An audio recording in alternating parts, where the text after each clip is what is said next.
viewers performances అని చూశారు కదా. Now it's time to begin the Fatafat fun round. So Nag Babu sir, ఈ round లో first ఎవరు రాబోతున్నారు? Starting Venu.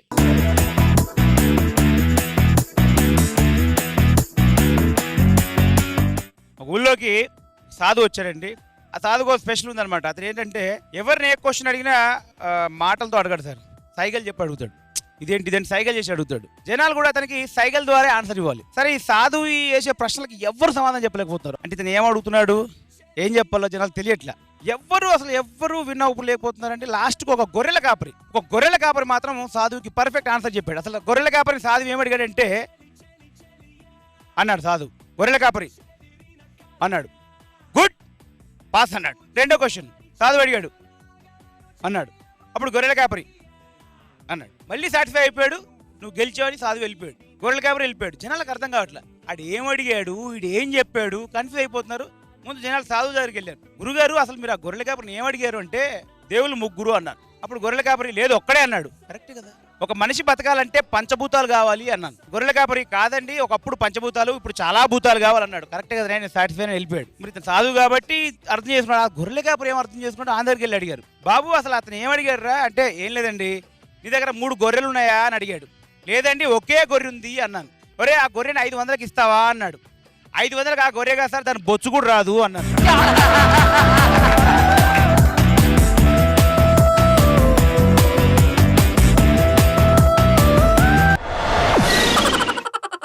So Nag Babu sir, who's the next lucky fellow? Raghava.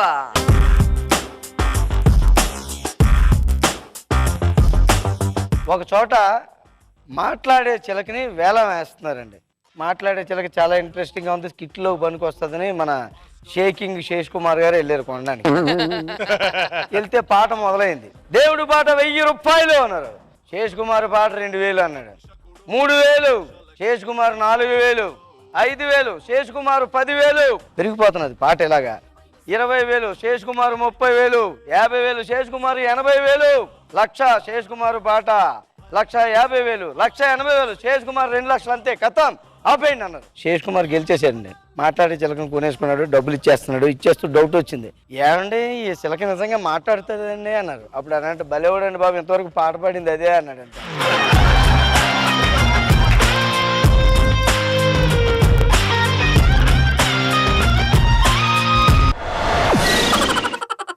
Nag Babu sir, next funny joke చెప్పడానికి ఎవరు రాబోతున్నారు? శేష్ కుమార్.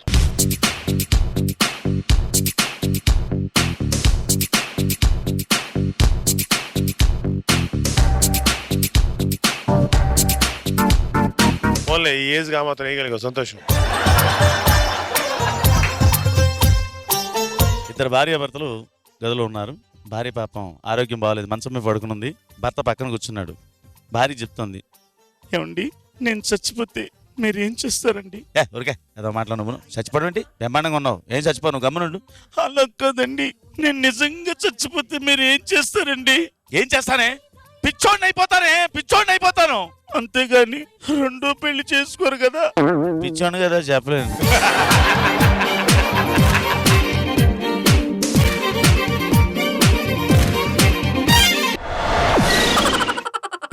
నాగ్ బాబు సార్, నెక్స్ట్ లక్కీ కామెడియన్ ఎవరు? ధన్రాజ్.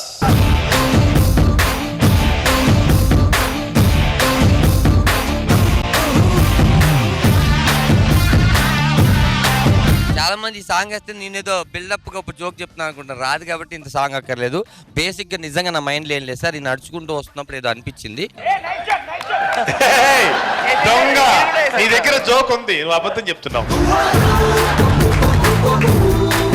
ఒక చిన్న బిట్ లీడ్ చెప్పి జోక్ చెప్తా సార్. బేసిక్ గా 40 రోజులు ఇండస్ట్రీ అప్పుడు స్ట్రైక్ వచ్చింది. అప్పుడు 30-40 రోజులు నాకు సరే ఈ జబర్దస్త్ ఉంది, ఇవన్నీ ఉన్నాయి.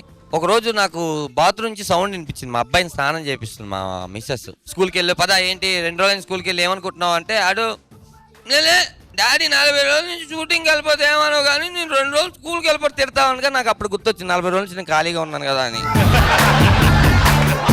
ఇప్పుడు చెప్పాలనుకున్న జోక్ ఏంటంటే, ఒక ఇద్దరు భార్య భర్తలు ప్రేమించుకొని ఫస్ట్ నైట్ డిఫరెంట్గా ఉండాలి డార్లింగ్. మంది ఎక్కడ ప్లాన్ చేద్దామంటే ట్రైన్లో బాగోదు, ఫ్లైట్లో వద్దు, ఇంట్లో ఎవరో చుట్టాలు వస్తారు, డిస్టర్బెన్స్. మరి ఎక్కడ ప్లాన్ చేద్దాం?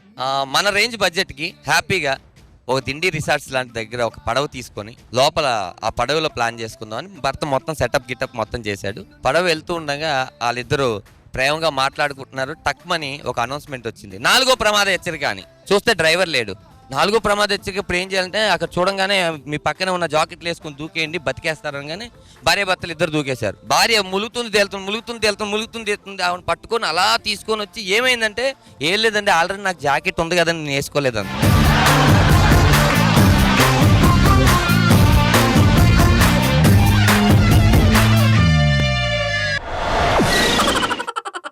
ఫైనల్లీ హరీష్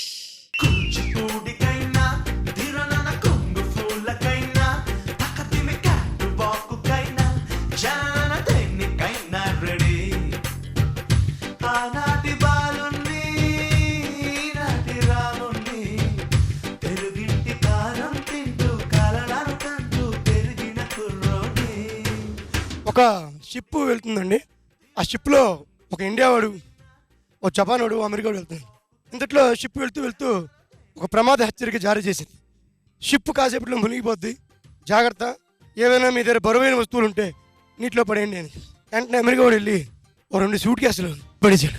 వెంటనే ఇండియా వాడు చూసి, వాడు తెల్లాడా ఎటు పడిచావు నీటిలోని బరువైన వస్తువులు ఏటోనే అందులోనే 20 crores, 20 కోట్లే, నో ప్రాబ్లం, నేను బచ్చగట్టి అమెరికా వెళ్తే 1 yearలో 40 crores సంపాదిస్తాను. ఇంతలో జపాన్ వాడు చూసి వాడు కూడా 2 సూట్ కేసులు నీటిలో పడేసాడు. మళ్ళీ ఇండియా వచ్చాడు.